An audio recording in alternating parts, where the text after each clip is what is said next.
اچھا برکت صاحب، زراعت میں انہوں نے کافی آسانی پیدا کی ہے کسانوں کے لیے، اسی طرح انڈسٹری مالکان کے لیے انہوں نے کافی سارے ٹیکسز ختم کیے ہیں. اسی طرح اگر ہم دیکھیں تو مثلا اخبارات کے لیے نیوز پرنٹ پر عائد ٹیکس ختم کیا ہے، نان بینکنگ کمپنیز پر عائد سپر ٹیکس ختم کیا ہے، نئی صنعتوں کو انکم ٹیکس کی مکمل چھوٹ دی گئی ہے. تو یہ اگر ہم اس کی تمام یہ جو پوائنٹ ہیں اگر ان کو ہم دیکھیں تو ان کا تعلق معاشرے کے جو اپر کلاس ہیں لوگ ہیں ان کے ساتھ تعلق ہے. ایک عام غریب آدمی کے لیے اس بجٹ میں کیا ہے؟ نہیں، آپ یہ نہیں کہہ سکتے عبداللہ صاحب. دیکھیں یہ کسی ایلیٹ کلاس کے لیے نہیں ہے، یہ اوور آل انڈسٹری کے لیے ہے، ایگریکلچرل سیکٹر کے لیے ہے اور انڈسٹری کے لیے ہے. اور انڈسٹری کے جو اسٹیک ہولڈرز ہیں اس کے اندر جو انڈسٹری کے انویسٹر اور مالکان نہیں ہوتے ہیں بلکہ امپلائیز ہوتے ہیں. نئی جاب کریشن ہوں گی، آؤٹ پٹ بڑھے گی، اکنامی بڑھے گی، تو اس میں جو غریب استفادہ کرے گا. بیسیکلی یہ اچھا ایلیٹ کلاس کے لیے اگر دیکھا جائے اس کے اندر تو جو 1800 سی سی سے اوپر کی گاڑیاں ہیں اس پہ انہوں نے ٹیکس کو بڑھایا ہے. اس طرح سے جو ہائیلی جو پرائز موبائلز ہیں اس پہ انہوں نے ٹیکس امپورٹ پہ ٹیکس بڑھایا ہے. ایلیٹ کلاس کو تو انہوں نے ٹیکس کے اندر بھی ٹارگٹ کیا ہوا ہے. لیکن جو ٹیکس اس میں کمی کی ہے وہ ساری کی ساری جو ہے نا وہ جو عام آدمی استعمال کرتا ہے، عام آدمی کی ایکسس میں ہوتا ہے، ان اشیاء میں ان سروسز میں انہوں نے کمی کی ہے. تو ڈائریکٹ ٹیکسز کے حوالے سے بھی انہوں نے ریلیف دیا ہے عوام کو، اور اوور آل انڈسٹری کے حوالے سے بھی اگر دیکھا جائے تو جو انڈسٹری پہ جو گروتھ ہوگی اس کا فائدہ جو ہے وہ ہر آدمی کے لیے ہوگا. ہر جو ٹیکنیکل جو ہمارا پروفیشنل نوجوان ہے ان کو جاب کریشن ہوں گی، جاب ملیں گی، اور اس میں جو ہے نا انڈسٹریل گروتھ سے جو ہے نا پورا ایک اوور آل جو ہماری پاپولیشن ہے اس سے استفادہ کرے گی. جی بہتر. اچھا برکت صاحب، تو پھر ظاہر بات ہے کچھ ایسی چیزیں تو ہوں گی، یعنی جو بجٹ پیش کیا گیا ہے اسد عمر صاحب کی طرف سے، ظاہر بات ہے اس میں اپوزیشن نے کوئی ایسا نقطۂ اعتراض تو اپنے لیے ڈھونڈ نکالا ہوگا. آپ کیا سمجھتے ہیں اپوزیشن کا واک آؤٹ کرنا، کاپیاں پھاڑنا، احتجاج کرنا، اور پھر آج ان کی پریس کانفرنس بھی تھی جو بجٹ پیش ہوا ہے اس کے خلاف وہ پریس کانفرنس کر رہے تھے، تو کون سا ایسا ایک نقطہ یا کون سی ایک ایسی کمزوری انہوں نے اس بجٹ میں نکال کے اس پہ اعتراض کر رہے ہیں؟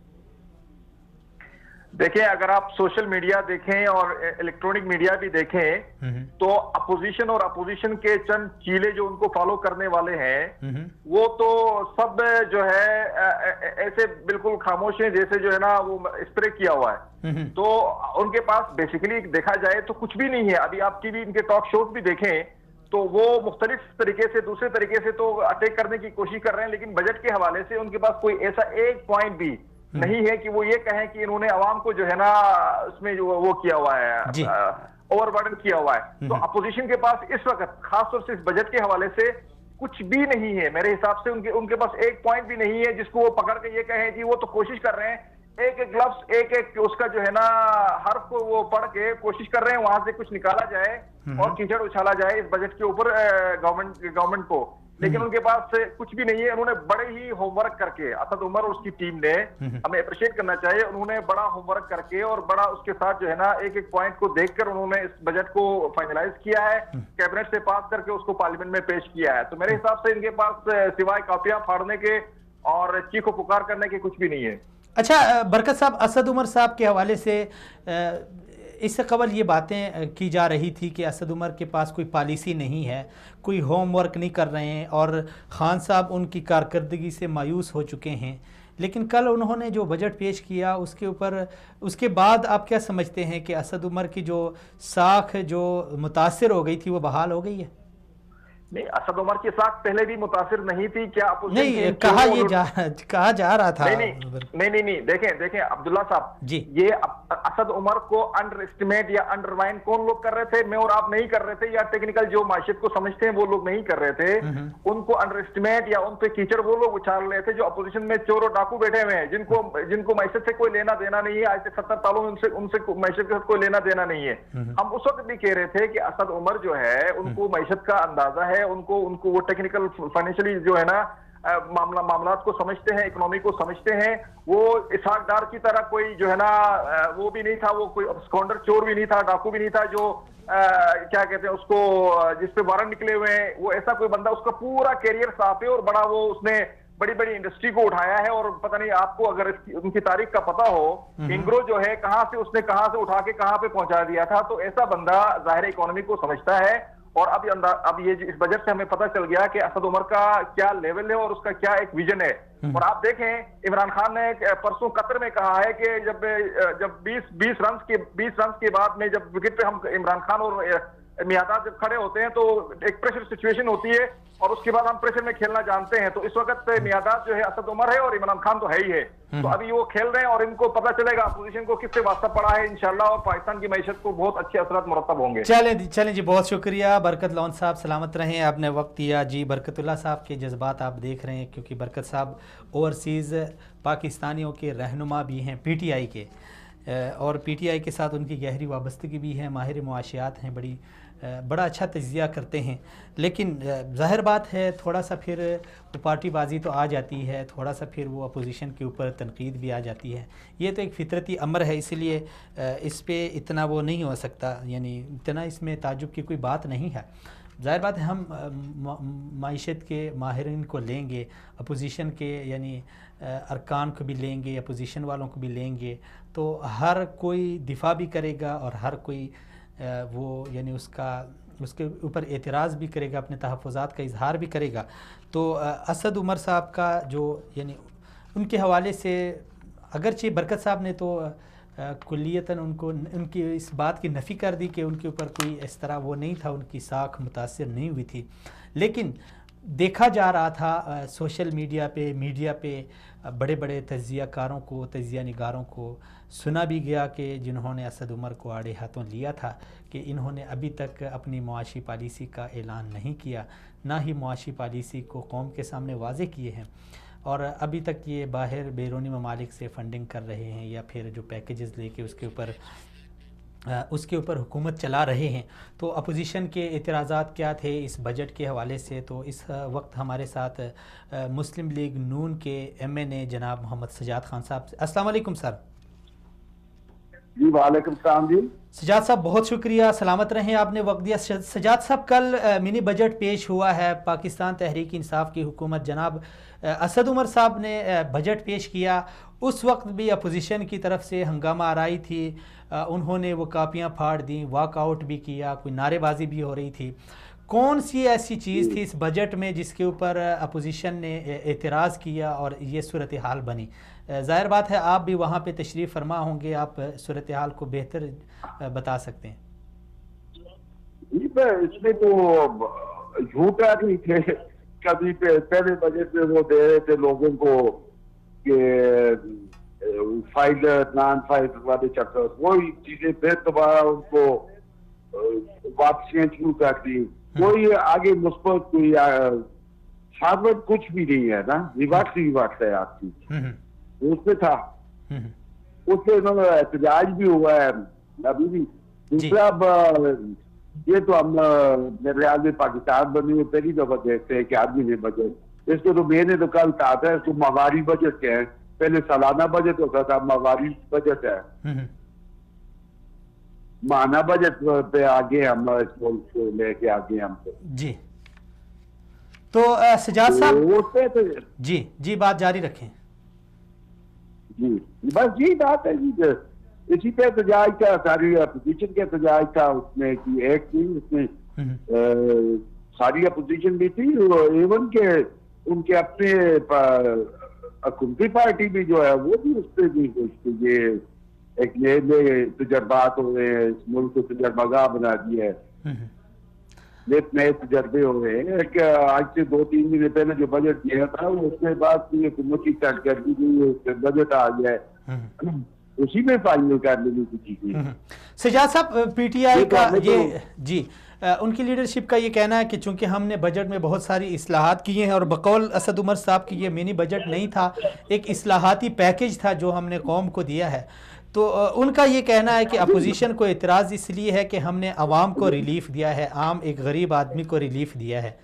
تو کیا جی ریلیف کسی قسم کا کیا ریلیف ہے؟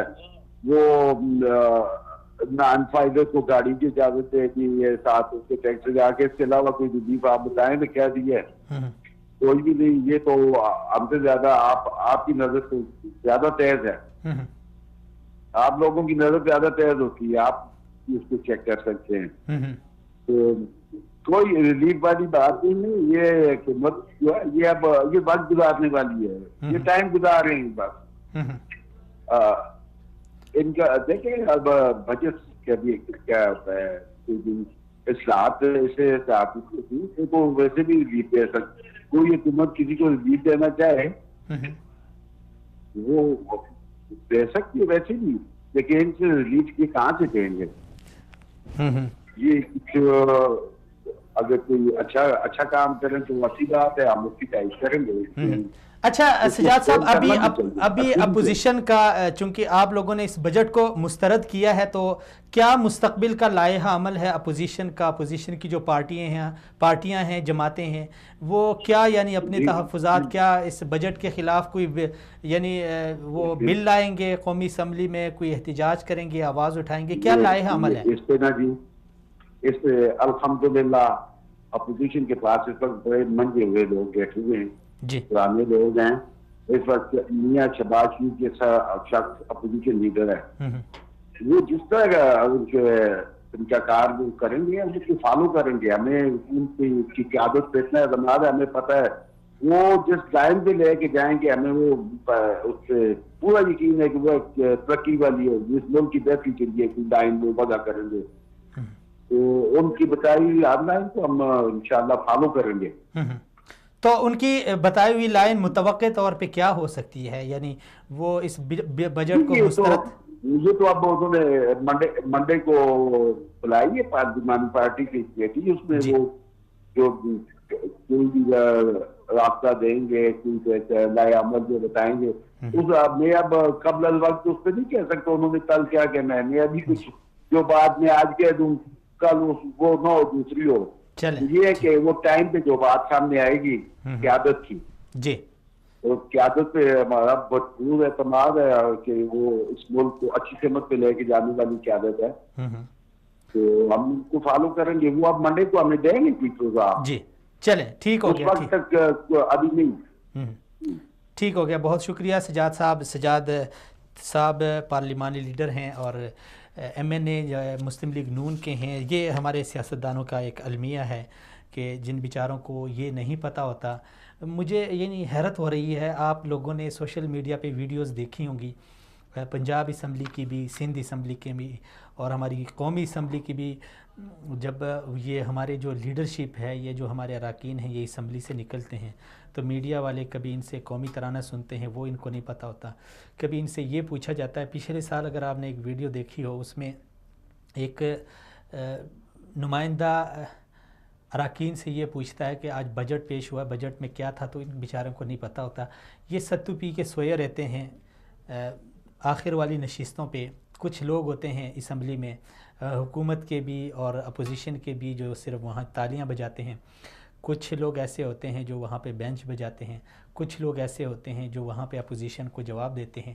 یہ بیچارے جو ہے نا اسمبلی میں جا کے صرف اپنی اپنی جو ذمہ داری ہے وہ وہاں پہ ادا کرتے ہیں. جائیں باڑ میں قومی مسائل کی ڈسکشن, قومی مسائل کا حل, ان چیزوں سے کوئی لینا دینا نہیں ہوتا.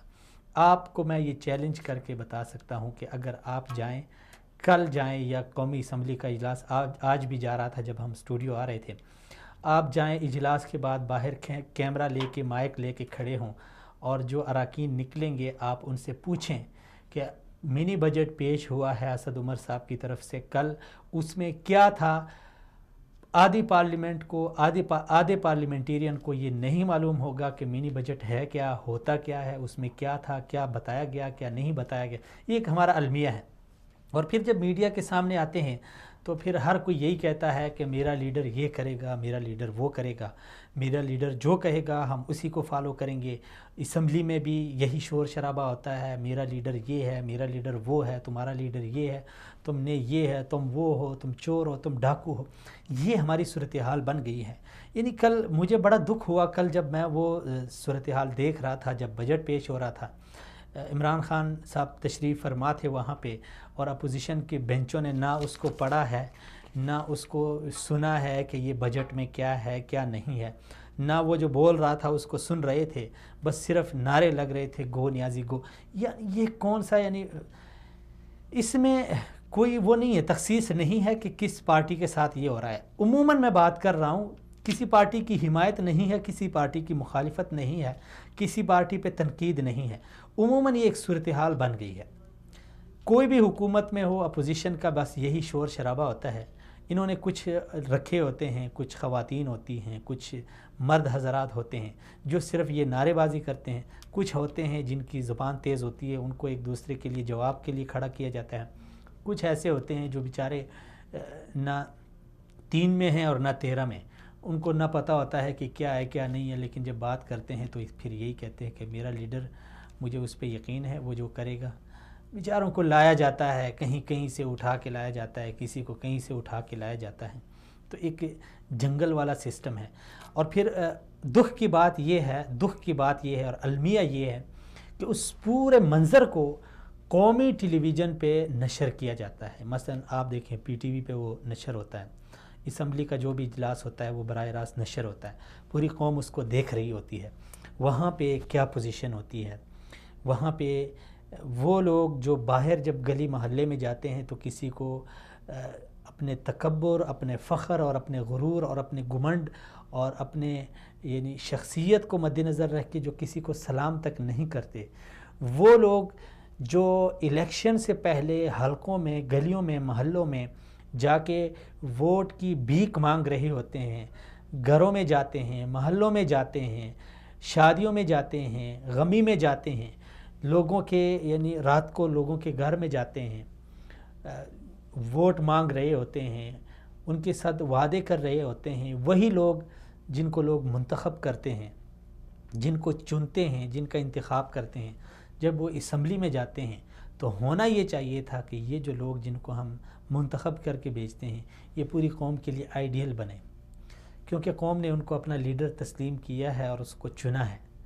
لیکن ہماری صورتحال یہ ہے، ہماری اسمبلی میں آپ جس بھی اجلاس کو اٹھائیں، یعنی آپ آج میری بات سن کے آپ آئندہ کے لیے کوئی بھی اجلاس جب ہو آپ اس کو دیکھیں، وہاں پہ آپ کو یہ چیز نظر نہیں آئے گی کہ یار یہ ایک قومی مسئلہ ہے، چلیں اس کے اوپر بات کریں. آپ بات کریں، کوئی دوسرا اس کی تائید کرے، مل بیٹھیں، اس کو حل کریں، اس کا کوئی ایک قومی حل نکالیں، کوئی اجتماعی حل نکالیں. ایسا کچھ بھی نہیں ہوتا. بس المیہ یہ ہے کوئی قومی مسئلہ ہو اس کے اوپر سیاست کی جاتی ہے. کہیں پہ کوئی لاش، خدا نخواستہ لاش پڑی ہو، اس پہ سیاست کی جاتی ہے. قومی مسائل پہ سیاست کی جاتی ہے. قوم کی تعلیم پہ سیاست ہو رہی ہے، صحت پہ سیاست ہو رہی ہے، پانی کے مسئلے پہ سیاست ہو رہی ہے، بجلی کے مسئلے پہ سیاست ہو رہی ہے، روڈ. یار اس میں سیاست والی کون سی بات ہے؟ آپ پاکستان کے نمائندے ہیں، آپ کا انتخاب ہی اسی لیے ہوا ہے کہ آپ قومی مسائل کو حل کریں. آپ جا کے وہ مسائل جو ہماری بنیادی ضروریات ہوتی ہیں، ہمارے جان اور مال کا تحفظ، یہ ریاست کی ذمہ داری ہے، یہ ان لوگوں کی ذمہ داری ہے جو وہاں پہ جا کے قانون سازی کرتے ہیں. اس کے لیے وہاں پہ جا کے ہماری جانوں پہ سیاست ہو رہی ہے، ہماری جو زندگی کی اہم ضروریات ہیں، بنیادی ضروریات ہیں، ان کے اوپر سیاست ہو رہی ہے اور جانوں کے اوپر سیاست ہو رہی ہے. مسائل کی ڈسکشن کے بجائے ایک دوسرے کے اوپر کیچڑ اچھالا جاتا ہے. اور افسوس کہ پھر یہ سارے مناظر قوم دیکھ رہی ہوتی ہے. دیکھ کے شرم آتی ہے کہ یار یہ بھی ہمارے لیڈر ہیں. دیکھ کے شرم آتی ہے کہ یار خود پہ لعنت برسانے کو دل کرتا ہے کہ ہم نے ایسے لوگوں کو پارلیمنٹ میں بھیجا ہے. یعنی آپ اسمبلی میں گئیں، آپ قوم کی بات کریں، آپ وہاں پہ بھی جائیں، میرے لیڈر نے یہ کیا، تمہارے لیڈر نے وہ کیا، تم چور ہو، ہم ایماندار ہیں، تم انسان ہو، ہم فرشتے ہیں، تم یہ ہو، ہم وہ ہیں. 2-4 گھنٹے اور کبھی کبھی نوبت یہاں تک آتی ہے کہ اٹھ کے ایک دوسرے کے گلے پکڑ رہے ہوتے ہیں، ایک دوسرے کی نسل کو ڈسکس کر رہے ہوتے ہیں، قومیت کو ڈسکس کر رہے ہوتے ہیں. جب آپ اس مقدس پارلیمنٹ سے اسی طرح قوم پرستانہ نعرے لگائیں گے، اسی طرح آپ قوم کو ٹکڑوں میں تقسیم کریں گے، اسی طرح آپ قومی مسائل کی بجائے اپنی شخصیات کو ڈیفینڈ کریں گے، اپنی پارٹیوں کو، اپنی لیڈرشپ کو ڈیفینڈ کریں گے، آپ کو کوئی حق نہیں ہے کہ آپ وہاں پہ بیٹھیں. آپ کو کوئی حق نہیں ہے کہ آپ قوم کے ٹیکس پہ